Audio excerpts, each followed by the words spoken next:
My family always told me I was different growing up, but they never explained what that meant until I finally asked as an adult. There is a particular kind of wound that doesn't bleed. It doesn't announce itself. It doesn't arrive with a dramatic moment you can point to and say, there, that's when it happened. That's the thing that shaped me.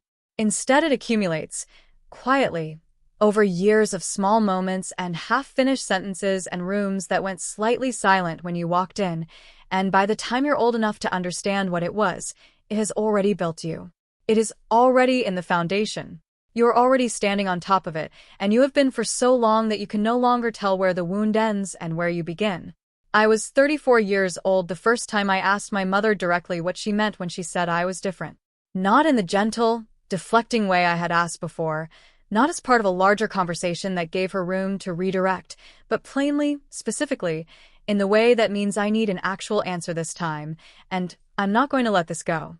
I sat across from her at her kitchen table where I had eaten thousands of meals and done homework and listened to the sounds of my childhood, and I asked the question I had been carrying for 30 years.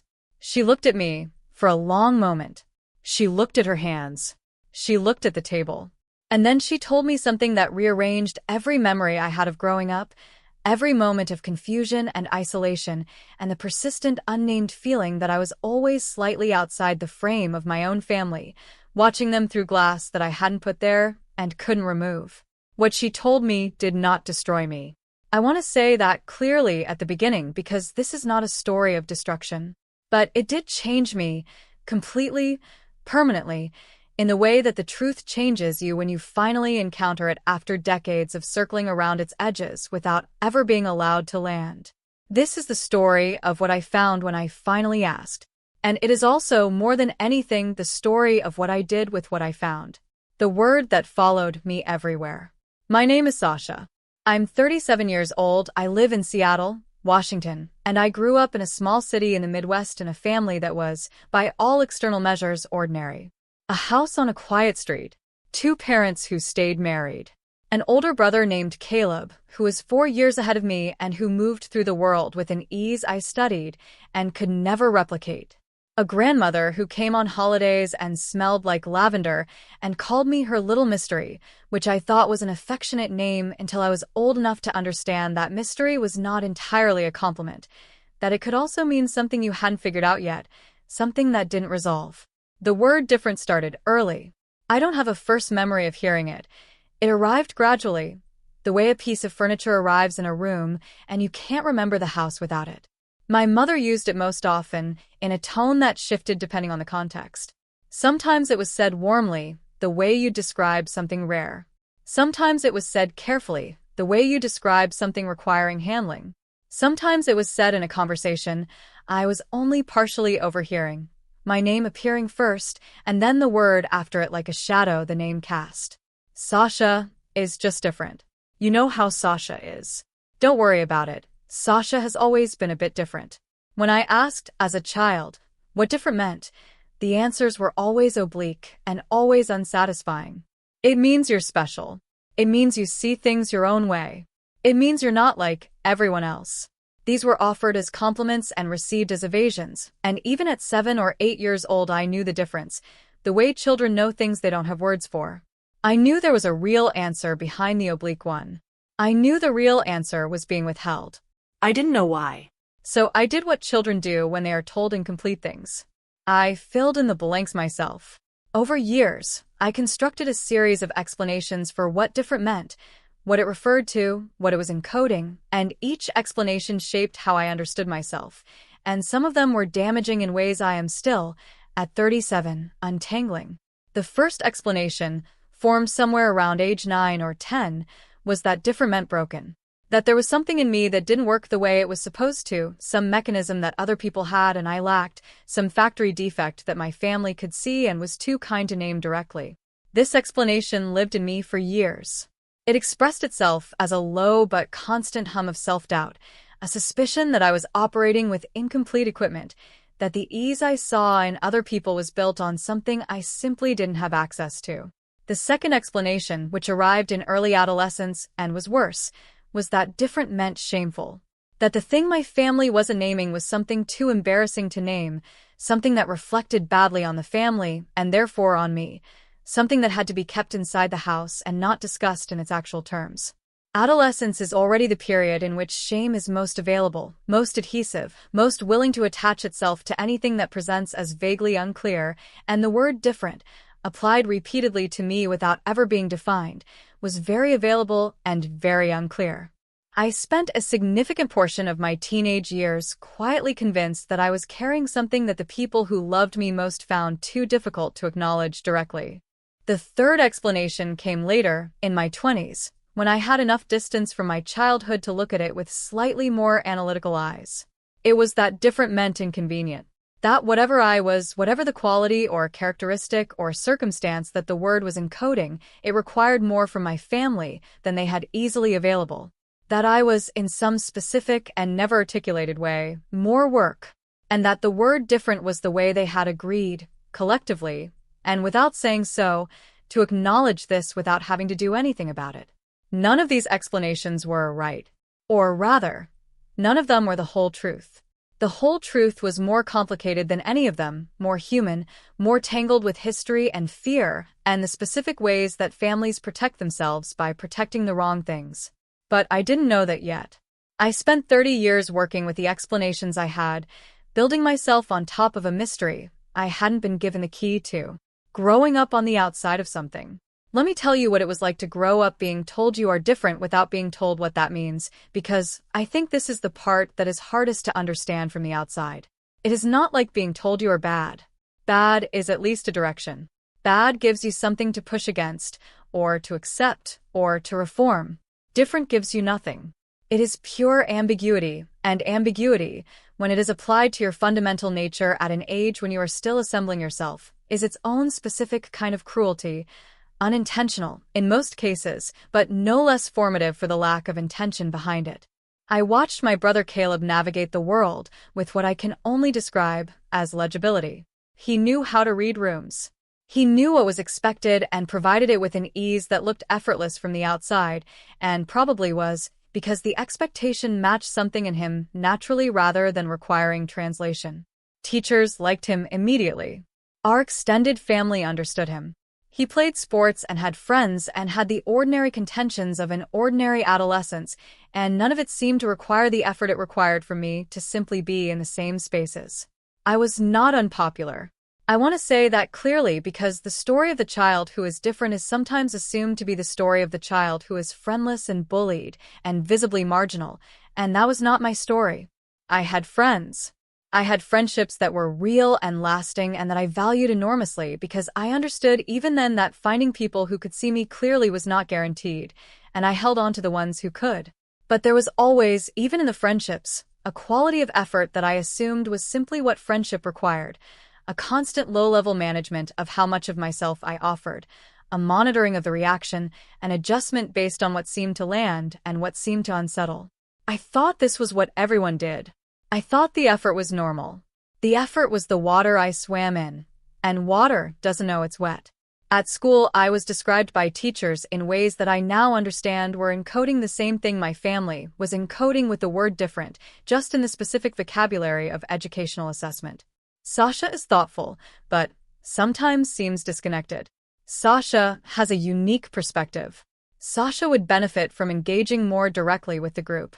Sasha sometimes seems to be on a slightly different frequency. A different frequency. I read that in an old report card I found at my mother's house years later, and I sat with it for a long time, because it was the most precise description anyone had ever offered, and it had been offered by a 6th-grade teacher who had known me for 9 months, and nobody in my family had ever said it to my face. I learned to perform belonging. This is the skill that the different child develops most thoroughly, and it is a skill that looks, from the outside, exactly like belonging, which is why nobody ever stops to examine it. I learned which version of myself was most legible to which audience. I learned to compress the parts that unsettled people and amplify the parts that translated. I became very good at it. I was, by most external measurements, a successful and socially functional person. What I was internally was someone who had been performing a slightly simplified version of herself for so long that she had nearly forgotten the original and had no idea what the original was for. The thing I came back to year after year was the word different. Always there. Always unresolved. Following me from my childhood bedroom to my college dorm to my apartments in various cities to the quiet Sunday mornings in my 30s when I would sit with coffee and feel, underneath the ordinary contentment, the old, unresolved question still sitting exactly where I had left it. What did they mean? The things I discovered on my own. I want to tell you about the things I found in the years before I asked the question directly because the finding was part of the journey, and the journey is the point. I was 22 when I first understood that I was queer. This is perhaps the finding that surprised me least in retrospect, and the most in the moment, which tells you something about how thoroughly I had suppressed the knowing. I had been, in some inarticulate way, aware of it since adolescence and had done what the particular combination of family culture and Midwestern geography and the early 2000s allowed me to do with that awareness, which was file it in the drawer of things that did not need to be addressed yet and close the drawer firmly and walk away from it. At 22, the drawer opened on its own. It opens on its own eventually. That is the one reliable thing about it. I did not immediately connect this discovery to the word. In fact, for a long time, I kept them in separate rooms of my understanding, as though they were unrelated. Being queer was what it was, a thing I was learning to be honest about, slowly and imperfectly, in the way you learn to be honest about anything that was kept in a closed drawer for too long.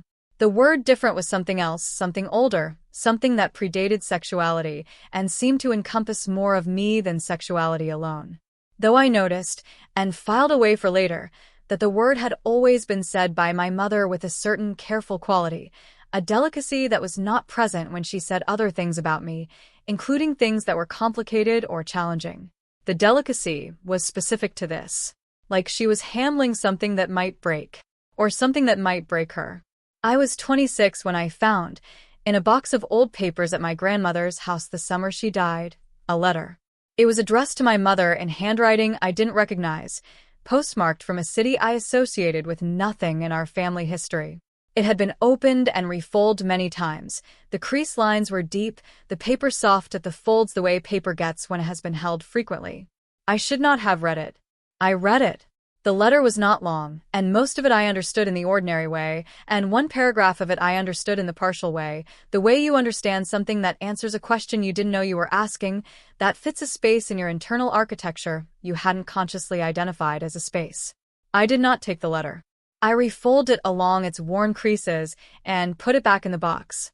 I did not say anything to my mother about it, but I sat with what I had half understood for the next 8 years, turning it over occasionally, trying different lights, never arriving at a conclusion I was confident in. I was 30 when I told my mother I was queer. The conversation was not the conversation I had feared. She was not warm exactly, but she was not cold either, and she said, "I know," in a voice that contained something I couldn't name, and we moved through it together awkwardly and got to the other side, and it was never again the unacknowledged thing in the room between us. But she did not, at that moment or in any of the moments that followed in the next 4 years, connect what I had told her to the word. She did not say, "This is part of what I meant." She said, "I know," and she moved through it, and the word stayed where it had always been, present, unresolved, following me at its steady pace. 34 years old. A kitchen table. The question. The specific circumstances that led to that afternoon were ordinary in a way that feels almost wrong given what resulted from them. I was visiting my parents for a long weekend in March. Caleb was not there. He had his own family by then, a wife and 2 kids and a house in the suburbs, the legible life lived with his characteristic ease. My father was in the other room, which was usual. He was a man who had always occupied the periphery of the emotional conversations, present enough to know they were happening, absent enough to maintain deniability.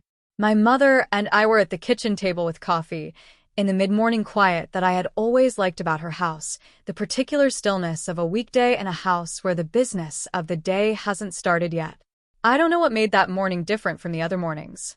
I don't have a clear account of the deciding factor, the particular accumulation that made that day the day. What I know is that I woke up that morning with the sense, quiet and certain, The way a decision feels when it has already been made in some layer of you that operates below the conscious, that I was going to ask. Today. In this house. At this table. I was going to ask, and I was going to stay with the discomfort, and I was not going to let the question dissolve into whatever direction my mother tried to take it. We talked about ordinary things first. The coffee was good. She had started a garden in the backyard. My father's knee was better. The ordinary weather of a family visit, and I let it be ordinary for a little while because I was not in a hurry, and because I wanted to arrive at the question from a place of calm rather than tension. Then I set down my cup. I looked at her. I said, "Mom, I need to ask you something and I need you to actually answer it this time." She looked at me. Something shifted in her expression. Not alarm, but recognition. As if she had been waiting, in some level of herself, for this particular morning to arrive. I said, "What did you mean when you called me different?" My whole childhood, my whole life, I have been called different. By you, by Dad, by Grandma before she passed. And every time I asked what it meant, I got something that didn't actually answer it. And I am 34 years old, and I need to know.